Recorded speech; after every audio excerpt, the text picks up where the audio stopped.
Now, last lesson was really a review of the methods learned in Algebra 2. Today we're going to take it a little step further and we're going to actually look at AICE level modulus questions. Remember, modulus is the word for AICE word for absolute value. Now, when we do the absolute value of something, that makes it positive. But also, so does if you square something. So if you do negative 3 all squared, you'd end up with positive 9, and if you did 3 squared, you'd also get 9. So if we have to solve an equation where an absolute value equals an absolute value, what we can do is if we square both sides, then that'll keep the equation consistent, and then we can go ahead and solve. So this is something that you didn't come across in Algebra 2, so a little bit more complicated. We'll also link back to Chapter 4 from AICE 1 where you solve quadratics. If we're squaring something, we're probably going to get x squared. So here's our example. I've simply squared both sides straight away, and therefore notice I've got rid of my absolute value. Now you might want to pause the video at this time and actually see if you can go ahead and remember all those skills from AICE 1. All you're going to do here is foil, and then see if you can solve that equation. Well, if you gave it a try, this is what you should have ended up with. We then rearrange because we want to try and solve this equal to 0. And we've got a couple of methods here. We could bring the 3 to the other side and then divide by 3. I did choose to divide by 3 at this point. And then you could either factor this, x plus 1, x minus 1, or you could bring the negative 1 to the other side. When you do the square root, remember there's 2 answers, plus or minus 1. So you've got to be a little careful when you're doing these questions. Now, if I was to actually graph these, and we talked about how to graph them last time, then you can actually see the x minus 2 is a more obvious one. Remember the opposite from what it says inside the absolute value, so positive 2 is our vertex here. 2x minus 1, not so obvious what that one is. What you do is you can take 2 out as a common factor.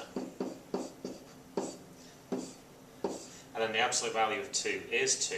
So what we've got here is a graph that moves a half to the right, which you can see here, but also has a slope of 2. And if you look, what actually happens is you're looking for where the graphs intersect with each other. That's when two things are going to be equal to each other. And you can see from this graph that it's 1 and negative 1, just like we said there. Clearly, it's a lot easier to do it by algebra than it is to do it by graphing now, so this is the method that we're going to use. Now, it shouldn't make any difference if it says greater than or less than, just like you saw with solving equations last time. Same idea, we're going to square both sides. We're going to multiply out using FOIL, and then we're going to solve this equation. Now I brought my x squared to this side, so I ended up with a positive number of x squareds. And I also went ahead and factored this, rather than using the quadratic formula. And I switched this over to make it look a little bit nicer. Now notice this says greater than, but when you flip the question over, it turns to less than. Notice that the arrow is pointing to the 3x minus 5, and again it's pointing to the 3x minus 5. So we're looking for less than 0. Now we can figure out our two answers. This is what the graph actually looks like here. One solution would be 5/3, and the other solution would be 1, which you can actually see on this picture here. 1, and then a number between 1 and 2, which would be 5/3. So less than 0 is when it's below the axis. So we're looking between these two numbers. So in other words, x is between 1 and 5/3. Now this is one that a lot of you, when you did AICE 1, just used to guess at the answer, and often you'd say they're both less than this. X is less than 5/3, x is less than 1. Ideally you want to draw yourself a little picture. I knew it was this direction because it was positive x squared, so you can use that to help you as well. If you were to draw the two graphs, when is one greater than the other one? It would just be this tiny little segment here, which is between 1 and 5/3. But once again, an algebraic method is much preferable for that question. For our last one, this is one we're going to be careful again. It's so easy to want to start squaring everything straight away, and if you've got a negative times a negative, it becomes a positive. Remember, for the negative absolute value, so we've got something positive here equals something that's negative. That can't happen, so that must be no solution straight away. So keep an eye out for that question, because that's one that they're going to want to try and trick you with. Now, all the ones I've had so far have been absolute value equals absolute value. Now, if I had an extra term in, if I had an absolute value, and then a number, then this starts to get a little trickier, actually. Actually, we're going to go back to doing a table of values. Now, how I construct the table of values is important. positive 2. So if I did the opposite for that, I'd have x equals negative 2, if this was equal to 0. So negative 2 is one value I have to have in my table. Where it says x minus 1, if I was to do the opposite of that, I'd get 1. So 1 is also an important number on my table. Now I'm going to make sure I have all the whole numbers between these two numbers, and I'm also going to make sure I have at least one number to the left, and I'm going to make sure I have at least one number to the right of that number to see what's happening. Just to keep this balanced, I went from 3 to negative 3.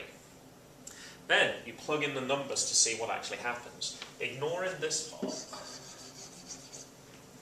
plug your x values into this equation and see what you actually get. So for the first one, I got 5. Now clearly I'm not looking for 5, so this isn't a valid solution. If I plug in negative 2, then I find 3 works. So I have found a solution. If I plug in negative 1, I also get 3. Now if you do that for each of these values in this table, then you should find that's what happens. So what am I looking for? Well, I want to know when it equals 3. Now it'd be tempting just to say negative 2, negative 1, 0 and 1. If you plugged in 1/2 as well, you would also get 3. The pattern you should observe is it's all the numbers between here and here.